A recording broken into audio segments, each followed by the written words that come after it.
Hello friends, welcome to the channel. My name is Vasu Goyal and आज का topic है 156(3) of CrPC. तो चलिए एक नज़र डालते हैं कि आखिर सेक्शन 156(3) कहता क्या है। यदि कहीं कॉग्निजेबल ऑफेंस कमिट किया जाता है तो उसकी एफआईआर रिकॉर्ड की जाती है। अगर पुलिस एफआईआर रजिस्टर करने से मना कर देती है तो 156(3) के अंतर्गत मजिस्ट्रेट साहब के पास एप्लीकेशन दी जाती है। यहाँ पर कॉग्निजेबल ऑफेंस से मतलब संगीन अपराध से है, जैसे कि मर्डर एटसेट्रा, जबकि नॉन कॉग्निजेबल ऑफेंस कुछ कम संगीन अपराध होते हैं। कॉग्निजेबल ऑफेंस में पुलिस को बिना वारंट अरेस्ट करने का अधिकार होता है, जबकि नॉन कॉग्निजेबल ऑफेंस में ऐसा नहीं होता है।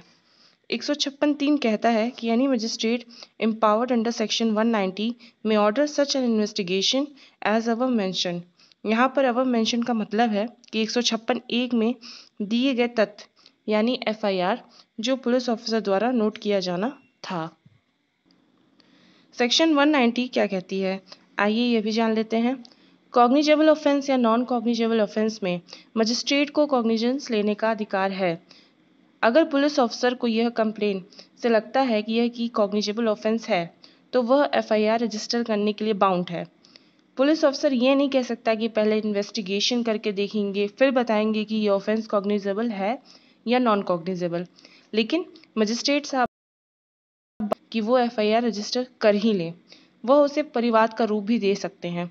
तो 3 तरह से मजिस्ट्रेट साहब इस कंप्लेंट को ले सकते हैं। पहला यह है कि वह पुलिस ऑफिसर को ऑर्डर दे सकते हैं कि एफआईआर दर्ज करने का। दूसरा यह कि वह परिवाद में इसको बदल सकते हैं। तीसरा यह कि वो उसको रिजेक्ट कर सकते हैं। तो आई होप आपको अभी तक सारे पॉइंट्स क्लियर हो रहे होंगे। तो आगे देखते हैं। अगर ये रिजेक्ट कर दिया जाता है तो मजिस्ट्रेट साहब के द्वारा तो सेशन कोर्ट में रिवीजन दाखिल करने का अधिकार होता है या सीधे हाई कोर्ट से 482 सेक्शन के अंतर्गत सीआरपीसी के चैलेंज किया जा सकता है। आइए 18 फरवरी 2022 को दिए गए एक लैंडमार्क जजमेंट के बारे में जानते हैं, जिसमें सुप्रीम कोर्ट की डिवीज़न बेंच के द्वारा पारित किए गए जजमेंट के बारे में बात कर लेते हैं। ये बहुत ही इम्पोर्टेंट है, ये बहुत ही इम्पोर्टेंट जानकारी है। इसके पहले भी सुप्रीम कोर्ट के द्वारा 2015 में एक केस जिसका नाम था Priyanka Srivastava versus state of UP, इस केस में मेंशन किया गया था कि 156(3) का प्रार्थना पत्र एफिडेविट के द्वारा सपोर्ट होना चाहिए।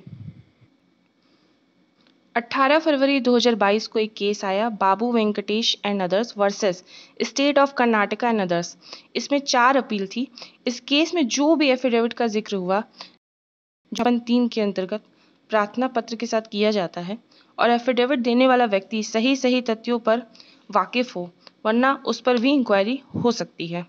दूसरा यह कि 156(3) के अंतर्गत प्रोसीजर होने से पहले यह चेक किया जाना जरूरी है कि एप्लीकेशन जो है वो 154(1) और 154(3) के अंतर्गत किया गया था या नहीं, मतलब कि subsection 1 of 154 of CrPC and subsection 3 of section 154 of CrPC के प्रोसीजर के थ्रू वो हुआ है कि नहीं।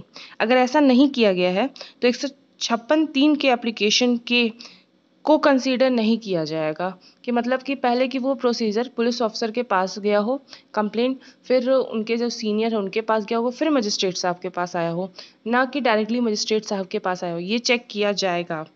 तो इस केस में जो लैंडमार्क केस है उसमें ये 2 पॉइंट क्लियर किया गया।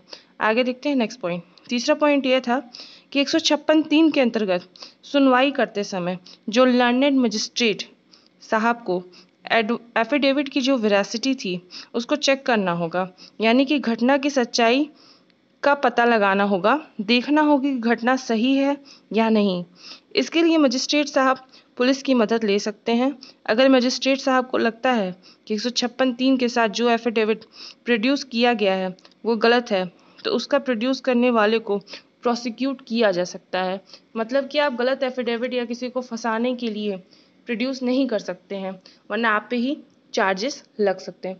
सो आई होप आज का जो सेक्शन था 156(3) आपको क्लियर हुआ होगा, और जो भी डाउट है आप फ्री होके पूछेंगे।